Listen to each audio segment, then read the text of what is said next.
अरिहन्तो भगवन्त इन्द्रमहिता सिद्धास्य सिद्धीश्वरा आचार्य जिनिशासिडोन्नतिकरा पूजा उपाध्यायका श्री सिद्धांत सुपाठका मुनिवरा रत्नत्रयाराधका पंचेते परमेष्टिना प्रतिदिनं कुर्वन्तु ते मंगलम। अनंत अनंत परम सिद्ध भगवान की जय। 1000 श्री आदिनाथ भगवान की जय। अंतिम तीर्थेश भगवान महावीर स्वामी की जय। आचार्य भगवान गुरुवर श्री विशुद्ध सागर जी महाराज की जय। सम्यक समाधान प्रदाता मुनिषि सुप्रभ सागर जी महाराज की जय। मुनिषि प्रणत सागर जी सौम्य सागर जी मुनिराज की जय। जय जन बंधुओं, हम सभी यहाँ उपस्थित हुए हैं देश के लोकप्रिय कार्यक्रम सम्यक समाधान के लिए। एक ऐसा कार्यक्रम, एक अनूठा प्लेटफॉर्म जिसके माध्यम से हम सभी के मन में उठने वाले जो विकल्प है उस विकल्पों का सम्यक समाधान मुनिश्री अपने मुखारविंद से हम सभी को प्रदान करते हैं। कितने अहोभाग्य के वह क्षण होंगे जिस क्षण में अपने मन में उठने वाले विकल्पों का समाधान पंचम परमेष्टि साधु परमेष्टि के मुखारविंद से हम सभी को प्राप्त होता है। अगर आप इस कार्यक्रम से जुड़ना चाहते हो या कार्यक्रम के माध्यम से अपने मन में उठने वाले विकल्पों का समाधान चाहते हो तो कार्यक्रम में नीचे जो पट्टी पे स्क्रॉल पे या फ्लिप पे जो हमारे नंबर चल रहे हैं, हमारे ईमेल आईडी है, उसके माध्यम से आप अपना विकल्प हम तक पहुंचा सकते हैं। उस विकल्पों को एकत्रित करके मुनिषी तक पहुंचाया जाएगा। वो मुनिषी के मुखारविंद से हम सभी लोग सम्यक समाधान प्राप्त करेंगे। सम्यक समाधान के माध्यम से आप अपने विकल्पों का समाधान प्राप्त कर ही सकते हैं एवं उस विकल्प के कारण अन्य लोगों के मन में जो विकल्प है उसके विकल्पों का भी समाधान हम सभी प्राप्त कर सकते हैं। तो आप जल्द से जल्द अपने मन में उठने वाले विकल्पों को हम तक पहुंचाएं और हम सभी लोग उस विकल्प का सम्यक समाधान मुनिषी के मुखारविंद से प्राप्त करेंगे। मुनिषी के चरणों में नमोस्तु करते हुए आज के उस कार्यक्रम को, लोकप्रिय कार्यक्रम की शुरुआत करते हैं। मुनिषी प्रणत सागर जी महाराज से निवेदन करते हैं कि हे स्वामी, आज के कार्यक्रम को गति प्रदान करते हुए संचालित करें। नमोस्तु नमोस्तु नमोस्तु। ओम नमः सिद्धेभ्यो। नमः श्रीवर्धमानाय निर्धूतकलिलात्मने सालोकानां त्रिलोकानां यद्विद्यादर्पणायते यद्विद्यादर्पणायते।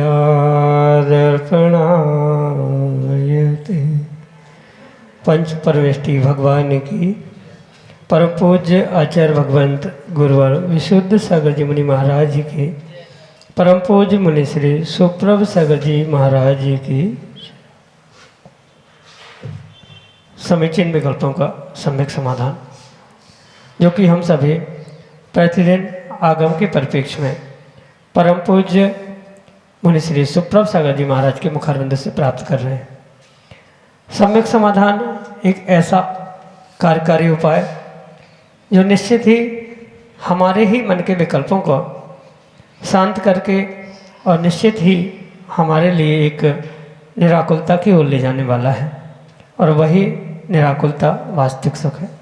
ऐसी आत्मकल्याण की प्राप्ति का वह एकमात्र कार्यकारी उपाय समीचीन विकल्पों का सम्यक समाधान प्रारंभ करते हैं। और आज के पहले विकल्प के लिए सचिन जैन पंचवाटकर बसमत महाराष्ट्र से महाराज जी के चरणों में बारंबार नमोस्तु निवेदित करते हुए अपना समीचीन विकल्प रख रहे हैं कि महाराज जी, भगवान का अभिषेक प्रातःकाल शीघ्र कितने समय कर सकते हैं? सही समय अभिषेक का जल्दी से जल्दी क्या हो सकता है? और अभिषेक का जल किस समय गर्म कर सकते हैं? हमारे समीचीन विकल्प का सम्यक समाधान करने की अनुकंपा करें। नमोस्तु महाराज जी, नमोस्तु। ओम नमः सिद्धम। परम पूज्य आचार्य भगवान गुरुवर विशुद्ध सागर जी महाराज जी के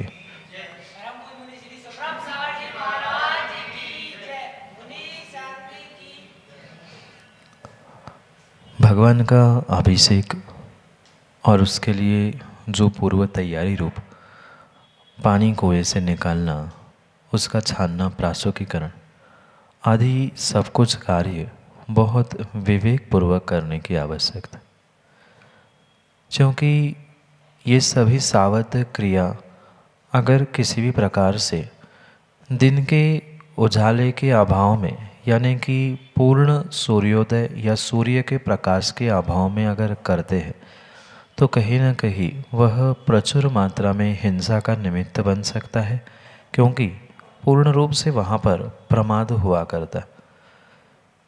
आचार्य भगवंतों ने स्पष्ट रूप से इस विषय में कहा है कि जो भगवान के अभिषेक या उसकी पूर्व तैयारी, पानी गर्म करना, छानना आदि, निकालना आदि, ये सूर्योदय के ही साथ करने की आवश्यकता है।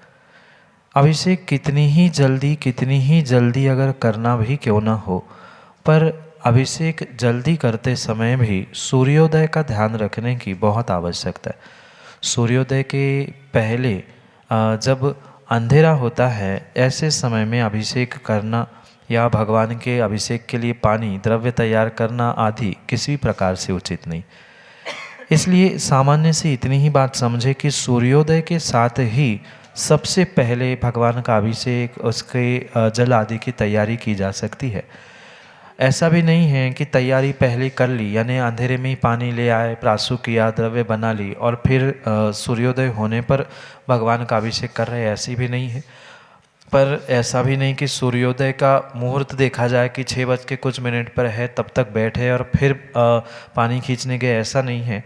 सूर्योदय के पहले जैसे ही थोड़ा सा उजाला होने लगता है, सामने वाली वस्तु, सामने वाला व्यक्ति स्पष्ट रूप से बिना कृत्रिम प्रकाश के दिखने लग जाता है। ऐसे समय में भले ही सूर्योदय नहीं हुआ हो, क्योंकि सूर्योदय के 15-20 मिनट, आधा घंटा कई बार उजाला होता है और पर्याप्त उजाला होता है। ऐसे समय में आप पानी खींचना, भगवान की पूजन, अभिषेक की तैयारी आदि करना, ये सब कुछ कार्य जल्दी जल्दी करते हुए उसके बाद कभी भी आप भगवान का अभिषेक आदि भी कर सकते। और अगर अधिकतम सीमा यानी अभिषेक करने का अंत समय भी अगर समझना है तो उसको भी विवेकपूर्वक समझने की आवश्यकता है। ऐसा कोई बंधन नहीं है कि इतने बजे से इतने बजे तक ही करना चाहिए। ये वर्तमान की मंदिर या स्थानीय व्यवस्थाएं हो सकती है कि मात्र सुबह 6 से 8 बजे तक ही अभिषेक होता है या 10 ही बजे तक अभिषेक होता है, या कुछ समय सीमा जो बांधी जाती है। एक ये तात्कालिक व्यवस्था है समाज की, मंदिर की, क्षेत्र की। वह कोई सिद्धांत नहीं है कि लेट हो जाए तो इतने समय बाद नहीं कर सकते।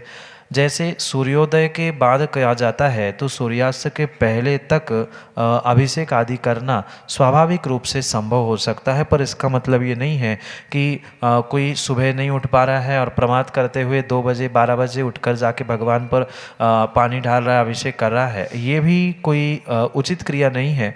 पर माना कि कुछ विषमता है, कुछ कारणों से सुबह हो नहीं पाए, कोई पहुंच नहीं पाए, कोई यात्रा में है, तो वह दोपहर में भी अभिषेक आदि कर ले तो उसमें दोष नहीं है। जैसे कई सारे स्थानों पर अनंत चतुर्दशी या कई ऐसे दिनों में जल विहार, जल यात्रा करने के बाद जो भगवान का अभिषेक आदि होता है वह भी शायद दोपहर के समय में ही हुआ करता है। तो लेट भी करना है तो जान के लेट नहीं करना चाहिए। जहाँ की जैसी व्यवस्था है, माना कि 10 बजे तक की व्यवस्था है तो 10 बजे तक वो पूर्ण करना चाहिए, 8 तक है तो उसी प्रकार से करना चाहिए। पर ऐसा भी नहीं है कि कुछ आवश्यकता है और नहीं करने दे, आवश्यकता नहीं है तो समय पे ही जो व्यवस्था है उसके अनुकूल करें, और कुछ विषमता है तो वह अधिकतम समय का प्रयोग करते हुए आगे भी उस अभिषेक को कर सकते हैं। पर इतना ही सारांश है कि भगवान के अभिषेक की तैयारी और भगवान का अभिषेक जैसे ही सूरज की किरणें या सूरज का प्रकाश दिखने लगता है, उजाला होने तक ही, उजाला होने से उजाला रहने तक वह अभिषेक, पूजा, द्रव्य शुद्धि, जल प्राशुकीकरण आदि सब कुछ किया जा सकता है। यही आपके लिए सम्यक समझ। प्रफुल्ल जैन, इंदौर, मध्य प्रदेश से महर्षि के चरणों में बारंबार नमोस्तु निवेदित करते हुए अपना समीचीन प्रश्न रख रहे हैं कि महाराज जी, घर में स्थापित कलश को बहुत समय हो गया हो और उस कलश की सामग्री श्रीफल आदि का परिवर्तन करना हो तो पूर्व की सामग्री का कैसा उपयोग करें? हमारे समीचीन विकल्प का सम्यक समाधान करने की अनुकंपा करें। नमोस्तु महाराज जी, नमोस्तु। मंगल कलश आदि के निमित्त से जो भी द्रव्य सामग्री का प्रयोग किया जाता है, चाहे कलश के ऊपर रखा हुआ श्रीफल हो या कलश के अंदर रखी हुई सामग्री हो, वह पूर्ण रूप से मांगलिक होने के कारण से उसको श्रावक अपने अनुकूलता से प्रयोग कर सकता है। जैसे अंदर रखे हुए चावल या सुपारी, हल्दी आदि सामग्री है और वो व्यवस्थित है, तो उसका आप खाने के लिए, चढ़ाने के लिए या अन्य भी किसी प्रकार से प्रयोग कर सकते।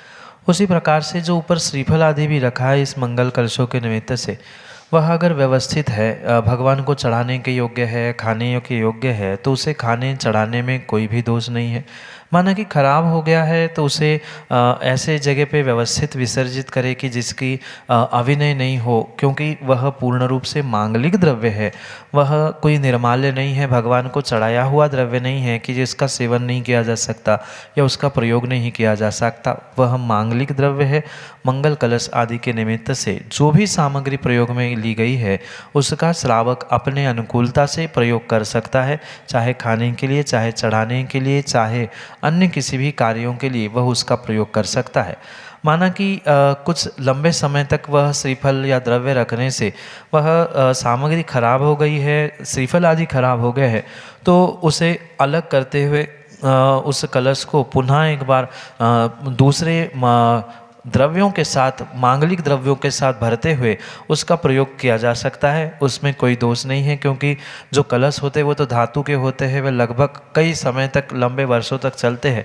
पर ये जो सामग्री, मांगलिक द्रव्य उसमें भरे जाते हैं, वह कहीं ना कहीं प्रयोग करने योग्य नहीं होने के कारण से वह फेंकने के योग्य होते हैं। पर वहाँ उसको अलग करते समय भी, फेंकते समय भी ये विवेक रखने की आवश्यकता है। वे मांगलिक द्रव्य थे, कम से कम उन्हें कचड़े में या ऐसे जगह पे नहीं छोड़ा जाए जिससे उस मांगलिक द्रव्य की अविनय हो। उसे कहीं पानी में या भूमि में इस प्रकार से सराया जाए, इस प्रकार से विसर्जित किया जाए जिससे उस मांगलिक द्रव्यों के निमित्त से अमांगलिक कार्य ना हो। इसी प्रकार से उन खराब हुए, बहुत लंबे समय तक प्रयोग किए जाने वाली सामग्री का सदुपयोग भी किया जा सकता है, और अच्छे है कुछ समय बाद भी तो वह चढ़ाने और खाने के लिए प्रयोग करे तो कोई दोष ही नहीं है। यही आपके लिए सम्यक समाधान। विमल कुमार जैन, अरिहंत विहार, विदिशा मध्य प्रदेश से महाराज श्री के चरणों में बारंबार नमोस्तु निवेदित करते हुए अपना समीचीन विकल्प रख रहे हैं कि महाराज जी, ऐसा कहा जाता है कि भगवान योग निरोध के लिए चले गए, तो इसका क्या अभिप्राय है? हमारे समीचीन विकल्प का सम्यक समाधान करने की अनुकंपा करें। नमोस्तु महाराज जी, नमोस्तु। मन वचन काय के निमित्त से जो आत्मा में परिस्पंदन हुआ करता है, उस परिस्पंदन को ही आचार्य भगवंतों ने योग कहा, और उसे ही उपचार से मन योग, वचन योग और काय योग का। जबकि हाथ के हिलाने से, वचनों के निमित्त से या मन में आने वाले विचारों से आत्मा में जो परिस्पंदन है वास्तव में वही योग है। पर उसके लिए जो निमित्त मन वचन काय है, ये बाहर के निमित्तों में उपचार कथन करते हुए काय योग, मनोयोग, वचन योग, ऐसे योगों का विभाजन आचार्य भगवंतों ने हम सभी के लिए बताया। और ये भी शायद आपको पता होगा कि इनके निमित्त से ही वह कर्मों के आश्रव के निमित्त बनते हैं, या कर्मों के आश्रव के लिए ही ये सबसे बड़ा कारण योग के रूप में स्वीकार किया गया है। और वह उस कर्मों के आश्रव को रोकने के लिए, क्योंकि 13वें गुणस्थान में भी जहाँ तीर्थंकर भगवान विराजमान होते हैं वहाँ इरियापत आश्रव चलता ही रहता है। अब उस इरियापत आश्रव का भी विराम देने के लिए, क्योंकि अब बचे हुए 4 कर्मों को नष्ट करते हुए सिद्धत्व प्रकट करना होता है, इसलिए वह आश्रव को रोकने के लिए सबसे पहले आश्रव के निमित्तों को रोकने की आवश्यकता थी, जो कि आत्मा के परिस्पंदन रूप था। पर आत्मा के परिस्पंदन के रूप में के लिए निमित्त भी बहिरंग रूप से मन वचन काय तीनों साधन थे। तो जब ऐसा कहा जाता है कि योग का का निरोध करने के लिए पहुँचे या योग का निरोध कर रहे हैं, वहाँ पर यही समझना योग मतलब कोई योगासन करना या अन्य वर्तमान में जो बहुत सारे योग शब्द को लेकर कार्य दिख रहे हैं, विपरीतता दिख रही है, ऐसे योग की बात वहाँ नहीं है।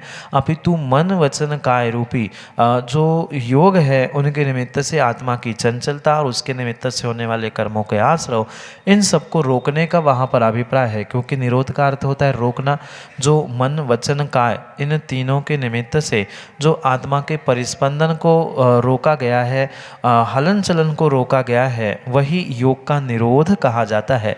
क्योंकि जब तक योगों का निरोध नहीं है, योगों की हलन चलन बंद नहीं हो रही है, तब तक पक्का मान लेना आत्मा में कर्मों का आश्रव जारी है। और जब तक आश्रव जारी है तब तक किसी भी प्रकार से संवर निर्जरा कार्यकारी नहीं हो सकती। इसलिए पहले आश्रव को रोकते हुए संवर और फिर पूर्ण कर्मों के निर्जरा के द्वारा ही वह अरिहंत भगवान मोक्ष तत्व को प्रकट कर लेते हैं। इसी कारण से ये सब कुछ व्यवस्था समझाते हुए आचार्य भगवान ने कहा है कि कहीं न कहीं योगों का निरोध कर रहे हैं या करने के लिए प्रवृत्त हो रहे हैं, इसका अभिप्राय यही है मन वचन काय इनकी चंचलता और इनके निमित्त से होने वाली आत्मा की भी चंचलता परिस्पंदन को रोका जाता है। यही अभिप्राय योग निरोध के पीछे है, जो कि आपके लिए सम्यक समाधान से। स्वाति जैन विदिशा मध्य प्रदेश से अगले समीचीन विकल्प के लिए हमारे सामने। महाराज श्री के चरणों में कोटि सह नमोस्तु। महाराज श्री, मेरी शंका यह है कि क्लेश से बचने के लिए मौन रहकर स्वीकृति देना गलत कार्य के लिए, उसमें हम कितने पाप के भागीदार बनते हैं? ठीक हो, बैठ जाओ। ये बात तो परम सत्य है। चाहे आप मौन स्वीकृति दे दो या मोक्ष से स्वीकृति दे दो, आप जैसे जिस प्रकार से कार्यों के लिए स्वीकृति दोगे, बिल्कुल वैसे ही उसी प्रकार से आपको उसका पुण्य या पाप लगेगा। भले ही आप ये कह दो कि क्लेश से बचना है, विकल्पों से बचना है, परिवार में रहना है, इसलिए करना पड़ता, ये कितना ही परम सत्य क्यों ना हो, पर आपने अगर गलत कार्य का, पापों का, अशुभ क्रियाओं का कहीं भी किसी भी प्रकार से अनुमोदना रूप स्वीकृति रूप कार्य किया है, तो नियम से वहाँ आपको अनुमोदना का पाप लगेगा ही लगेगा। ये किसी भी प्रकार से उसके लिए सॉल्यूशन नहीं है कि क्लेश से बचने के लिए हमने ऐसा किया या विपरीतता से बचने के लिए किया। ये मात्र आपकी मानसिकता हो सकती है, पर परम सत्य यही समझना कि गलत कार्यों को जो आपने मौन पूर्वक स्वीकृति दी है, या मन में भले ही आपका अभिप्राय है कि हमें नहीं करना, पर सबके सामने क्या होगा इसलिए मौन भी रखा है, तो ये पक्का मानना उसका आपको पाप रूप ही फल लगेगा। इसमें कोई भी विकल्प करने की आवश्यकता नहीं। इसलिए बहुत अच्छी बात तो यही है कि हम मन में भी उसके प्रति गलत कार्यों के प्रति अनुमोदना ना करें।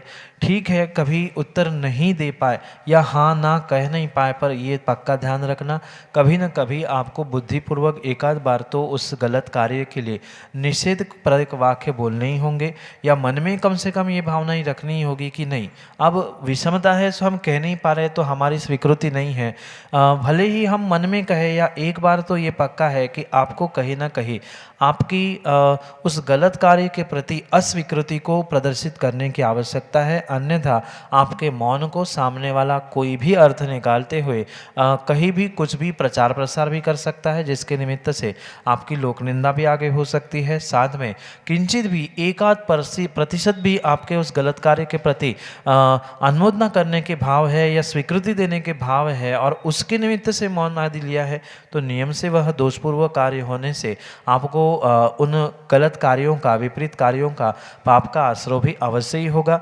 इसलिए ये ध्यान रखें कि कम से कम हम मन में तो ऐसा भाव लाए ही नहीं, क्लेश भाव लाए ही नहीं, जिसके निमित्त से ये गलत कार्य की अनुमोदना हो। एक बार, कम से कम एक बार हमें उस कार्य के प्रति कहीं न कहीं असहयोग, अस्वीकृति आदि प्रदर्शित करने की आवश्यकता है, तो ही कार्य संभव है, अन्यथा नहीं। यही आपके लिए सम्यक समझ। अगले समीचीन विकल्प के देश की राजधानी दिल्ली से आशीष जैन अपने समीचीन विकल्प के साथ। महाराज जी नमस्ते। महाराज जी नमस्ते। महाराज जी, मेरा सवाल ये है, प्रश्न ये है महाराज जी कि समय के अनुसार जैसे शेयर मार्केट में और इसमें जैन धर्म के अनुसार हम लोगों को पैसे लगाने चाहिए कि नहीं लगाने चाहिए पैसे? ठीक। आपने धर्म और आगम के अनुसार पूछा है, तो परम सत्य आगम के अनुसार से ही समझने की आवश्यकता। भले ही व्यवहार में आज कोई विद्वान, कोई ज्ञानी कुछ भी कहे, पर आगम तो यही कहेगा कि शेयर मार्केट आदि में पैसे को इन्वेस्ट करना ये कहीं ना कहीं कृतकारी तन्मोदना से पापों की ही साझेदारी करने के बराबर हुआ करता। पहली बात तो उस शेयर मार्केट में जो अप डाउन्स हो रहे हैं, वहाँ कहीं ना कहीं उसके निमित्त से जो हमें अधिक राशि मिल रही, पैसे मिल रहे हैं, उसका भी पूर्ण रूप से वह जुए के अंतर्गत वह कार्य होने के निमित्त से आचार्यों ने ये स्पष्ट कहा है कि धर्मात्मा को ऐसा कार्य करना किसी भी प्रकार से उचित नहीं है, क्योंकि कहीं ना कहीं वह जो शेयर मार्केट में ऊपर नीचे हो रहा है, या कभी इन्वेस्ट करते समय 10 रुपये किए फिर 100 रुपये आए, या जो भी अमाउंट आ रही है, ये कहीं ना कहीं उसमें अनसर्टनटी होने के कारण से आचार्यों ने उसे जुए के ही अंतर्गत रखा है। ये पहली बात। दूसरी बात, पाप के आश्रव के लिए ये भी समझने की आवश्यकता है। माना कि उससे आपको प्रॉफिट नहीं मिल रहा है, जितना है उतना ही पैसा मिलने वाला है, या जो भी अन्य भी कुछ ऐसी व्यवस्थाएं होती है जहां व्यक्ति पैसे इन्वेस्ट करना चाहता है, वहां भी पूर्ण रूप से ये समझे कि उन इन्वेस्टमेंट के निमित्त से भी आपको पूर्ण रूप से पाप का आश्रय होने की संभावना। क्योंकि जिस कंपनी में आपने शेयर खरीदा है या जिस कंपनी का शेयर आपने खरीदा है, वह कंपनी किन किन कार्यों में संलग्न है, उसने किसके लिए पैसे दिए हैं या किससे उसने पैसे लिए हैं, ये भी बहुत कुछ डिटेल्स में समझने की आवश्यकता है। अन्यथा वह कंपनी, जिस कंपनी का शेयर आपने लिया है, तो वह कंपनी जो भी पाप, जो भी गलत कार्य कृतकारी तन्मोदना से करेगी, उसकी अनुमोदना और उसके साझेदारी आपके द्वारा होने से कहीं ना कहीं आपको उसका नियम से दोष लगेगा ही लगेगा। इसलिए ये विवेक पूर्वक समझने की आवश्यकता है कि आगम के परिप्रेक्ष्य में शेयर मार्केट आदि में इन्वेस्ट कर लेना दोनों प्रकार से उचित नहीं है। एक तो वह आचार्यों ने उसे जब साक्षात जुआ ही कहा है, और दूसरी बात उनकी इन्वेस्टमेंट कहाँ है, वो किसके लिए पैसे दे रहे हैं, उसका बोध नहीं होने के कारण से उसका भी दोष आपको पूर्ण रूप से लगने की संभावना है। इसलिए आगम के परिप्रेक्ष्य में धर्म की अपेक्षा से किसी भी प्रकार से धर्मात्मा को ऐसे कार्यों में उलझना ही नहीं चाहिए। अपने धन की सुरक्षा स्वयं करें। अन्य भी साधनों का प्रयोग कर सकते हैं, ये मात्र शेयर मार्केट ही नहीं। अगर और थोड़ा सा डिटेल में हम जाए तो कहीं ना कहीं बैंक आदि के माध्यम से भी अगर आपने पैसों को इन्वेस्ट करके रखा है और उन बैंक वालों ने आपके पैसों को किसी दूसरी जगह पर जमा कर दिया, दूसरे ऐसे कंपनियों को दे दिया जिनकी शराब के, जीवों की हत्या आदि आदि कोई हिंसक कार्य हो, तो कहीं ना कहीं अल्टीमेटली आपके धन का प्रयोग वहाँ जितने प्रतिशत में हुआ हो वहाँ साक्षात कृत का नहीं तो अनुमोदना का तो दोष आपको पूर्ण ही रूप से लगेगा। इसलिए सोच समझकर ही धर्मात्मा को ऐसे कार्य करने की आवश्यकता है। यही आपके लिए सम्यक समाधान। जयंती जैन, बिरसा मध्य प्रदेश से अगले समीचीन विकल्प करें। गुरुदेव के चरणों में बारंबार नमन हो, नमन नमन। हे गुरुवर, आज से ही हम समाधि की साधना किस प्रकार करें जिससे हम काय संलेखना और कसा संलेखना के लिए प्राप्त हों। नमोस्तु गुरुदेव, नमोस्तु गुरुदेव, नमोस्तु गुरुदेव। माँ, वास्तव में समाधि मरण मात्र अंतिम श्वासों में नहीं होता। जीवन भर की साधना जब कार्यकारी होती है तब जाके अंतिम समय का मरण समाधि मरण कहा जाता है। उसे समाधि संलेखना भी कह सकते। कहीं ना कहीं ये बहुत विवेकपूर्वक समझने की आवश्यकता है। अगर व्यक्ति जीवन भर साधना नहीं कर पा रहा है, जीवन भर साधना करने का उसके पास निर्णय नहीं है, तो समाधि मरण कोई जादू की छड़ी नहीं है कि मंत्रों के द्वारा वह समाधि मरण हो जाएगा, कोई सुनाने वाला हो जाएगा तो समाधि मरण हो जाएगा। मात्र नमोकार सुनने सुनाने इतने मात्र से कभी भी समाधि नहीं होती। आगम के परिप्रेक्ष्य में जो समाधि संलेखना के विषय में आचार्यों ने स्पष्ट रूप से कहा है कि शरीर कृश और कषाय कृश उन दोनों को भी हमें समझने की आवश्यकता है। जब तक कषायों को कृश नहीं किया जा रहा, यानी कषायों को कम नहीं किया जा रहा है, तब तक शरीर को उपवास, बहिरंग तप आदि के माध्यम से सुखाने से कोई भी प्रयोजन संभव ही नहीं हो सकता। इसलिए सबसे पहले पुरुषार्थ अगर वर्तमान में कहीं करने की आवश्यकता है, जिससे आने वाले समय में आपकी समाधि संलेखना, समाधि मरण निर्मल हो, तो सबसे पहले आपको अपनी कषायों को कम करने की आवश्यकता है। कषाय मात्र क्रोध, मान, माया, लोभ इतनी ही नहीं है, अपितु 9 कषायों को भी कषाय के रूप में ही स्वीकार किया गया। और मात्र इतनी ही 25 ही नहीं, अन्य भी जो किसी भी प्रकार से राग द्वेष के परिणाम हो रहे हैं, वह राग द्वेष के परिणामों को भी आपको शांत करने की आवश्यकता है।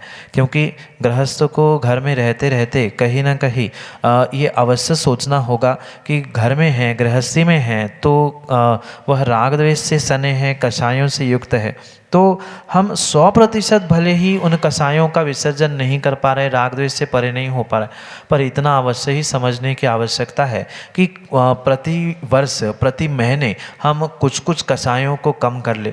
माना कि हमें 1 घंटा, आधा घंटा गुस्सा आता था, तो कम से कम उसे 15 मिनट, 20 मिनट, 10 मिनट कुछ ना कुछ उसमें कम करने की आवश्यकता है। भले ही संख्या में हम कुछ कम नहीं कर पाए, पर जो क्वांटिटी थी, क्वालिटी थी, उसमें हाँ हम कम कर सकते हैं। और जैसे ही आप कषायों को क्रश करते रहोगे, कषायों को कम करते रहोगे, धीरे धीरे क्रम से, जैसे ग्रंथों में आचार्यों ने लिखा है कि पहले रस त्याग करना, फिर ये रस त्याग करना, फिर उपवास आदि आदि क्रमों की संख्या बढ़ाते बढ़ाते अंतिम समय तक आप वास्तव में समाधि संलेखना को प्राप्त कर सकते हैं। पर यह पक्का है कि आपको कहीं ना कहीं उसके निमित्त से आज से ही घर में ही रहते हुए साधना करने की आवश्यकता।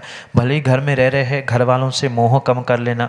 जो घर में विपरीतताएं दिख रही है या उलझनें दिख रही है, क्योंकि परिवार है, समाज है, तो कहीं ना कहीं उलझनें दिखेगी, पर उस उलझनों में ना उलझते हुए स्वयं का सामायिक, स्वयं का ध्यान, स्वयं का प्रतिक्रमण, स्वाध्याय आदि की वृद्धि करते करते कहीं ना कहीं कषायों को, राग को, ममत्व को, मोह को, इनको परसेंटेज की अपेक्षा से भी कम करने का अगर प्रयास किया जाएगा, तो नियम से आपकी समाधि की साधना वर्तमान में भी घर में रहते रहते होने की पूर्ण संभावना है। पर सबसे पहले सबके साथ रहते हुए अपनी कषायों को कृश करें, पर धीरे, और उसके बाद क्रम से शरीर को भी कृश करें।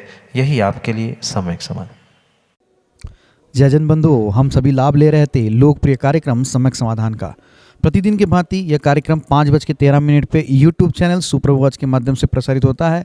मुनिषी का नाम सुप्रभ और वाणी का पर्यायवाची नाम उवाच, सुप्रभ उवाच यह नाम चैनल का है। आप यूट्यूब पे सुप्रभ उवाच सर्च कर सकते हैं एवं सर्च करके इस यूट्यूब चैनल को सब्सक्राइब करें एवं उसका बेल आइकन प्रेस करें, ताकि मुनिषी की अधिक जानकारी एवं जो सम्यक समाधान आदि कार्यक्रम है उसकी जानकारी भी आपको उपलब्ध होती रहे। नोटिफिकेशन के द्वारा आपको याद रखने की जरूरत नहीं है। प्रतिदिन ठीक 5:13 पे यूट्यूब चैनल सुप्रभ वॉच के माध्यम से यही कार्यक्रम प्रतिदिन शाम को 4 बजे आदिनाथ टीवी चैनल के माध्यम से भी प्रसारित होता है। ठीक 4 बजे आदिनाथ टीवी चैनल के माध्यम से सम्यक समाधान उपलब्ध होता है। शाम को 7:40 पे जिनवा टीवी के माध्यम से मुनिषी के प्रवचन विगत चातुर्मास्थली विदिशा में सुक्ति मुक्तावली इस अद्भुत ग्रंथ पे हुए थे। उस प्रवचनांश प्रतिदिन शाम को 7:40 पे जिनवा टीवी के माध्यम से प्रसारित होते हैं। आप सभी लोग घर बैठे सुक्ति मुक्तावली इस ग्रंथ का स्वाध्याय करते हुए मुनिषी के वाणी का लाभ ले सकते हैं। प्रतिदिन 2:30 पे 2:30 बजे मुनिषी के प्रवचन आदिनाथ टीवी चैनल के माध्यम से भी प्रसारित होते हैं। आप सभी लोग दोपहर को 2:30 पे आदिनाथ टीवी चैनल के माध्यम से भी मुनिषी के प्रवचन का लाभ ले सकते हैं। आने वाले 30 तारीख से स्टेशन मंदिर विदिशा के प्रांगण से एक भव्य अतिभव्य कार्यक्रम का आयोजन होने जा रहा है। उस आयोजन में मुनिश्री अपने कर कमलों के द्वारा श्रावकों के बच्चों के ऊपर संस्कार करेंगे। उस कार्यक्रम का प्रसारण आप यूट्यूब चैनल सुप्रभ वॉच के माध्यम से लाइव दे सकते हैं। उस कार्यक्रम का नाम उपनयन संस्कार, उपनयन विधि संस्कार। इस कार्यक्रम का प्रसारण यूट्यूब चैनल के माध्यम से आप देख सकते हैं। एवं दोपहर के सत्र में 30 तारीख को भव्य पिछी परिवर्तन का कार्यक्रम उसी प्रांगण से आयोजित किया गया है। आप सभी लोग उस कार्यक्रम का भी विशेष प्रसारण यूट्यूब चैनल सुप्रभ वॉच के माध्यम से देख सकते हैं। आप आज के लिए इतना ही। मुनिषी के चरणों में कोटिशा नमोस्तु करते हुए आज के इस लोकप्रिय कार्यक्रम को यहीं पे विराम देते हैं। नमोस्तु नमोस्तु नमोस्तु।